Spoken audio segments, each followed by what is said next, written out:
ACL injury அதாவது முழங்கால் ஜவ்வு கிழிதல் அது எதனால் ஏற்படுதுன்னு தெரியுமா? Hi, this is Praveen Kumar, physiotherapist from JH rehabilitation centre. இந்த மாதிரி யூஸ்ஃபுல்லான பிசியோ டிப்ஸை தெரிஞ்சுக்க நம்ம பேஜை மறக்காமல் ஃபாலோ பண்ணிக்கோங்க.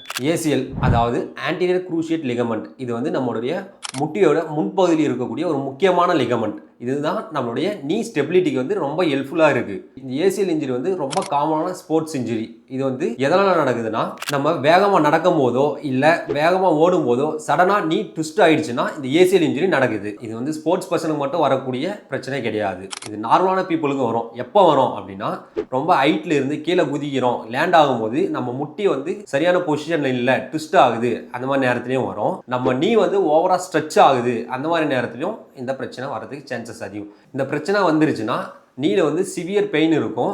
சடனாக நீல வந்து ஸ்வெல்லிங் வந்துடும். பாப்அப் சவுண்ட்ஸ் எல்லாம் வந்து நீல கேட்க ஆரம்பிக்கும். அதுக்கப்புறம் நீ இன்ஸ்டெபிலிட்டியாக இருக்கும். கீழே வந்து காலை வச்சு வெயிட் பேரே பண்ண முடியாது, அந்த அளவுக்கு வலி இருக்கும். இந்த மாதிரி சிம்டம்ஸ் இருந்துச்சுன்னா வீட்டிலே ட்ரீட்மெண்ட் எடுத்துக்கலாம் அப்படின்னு கேர்லெஸ்ஸாக விட்டுடாமல் ஒரு ஃபிசியோதெரபிஸ்ட்டை பார்த்து கன்சல்டேஷன் எடுத்துக்கிறது மூலியமா நீங்கள் இந்த பிரச்சனையை சரி பண்ணலாம். இந்த இன்ஃபர்மேஷன் உங்களுக்கு யூஸ்ஃபுல்லாக இருந்துச்சுன்னா மறக்காமல் ஃப்ரெண்ட்ஸ் அண்ட் ஃபேமிலிக்கு ஷேர் பண்ணுங்கள்.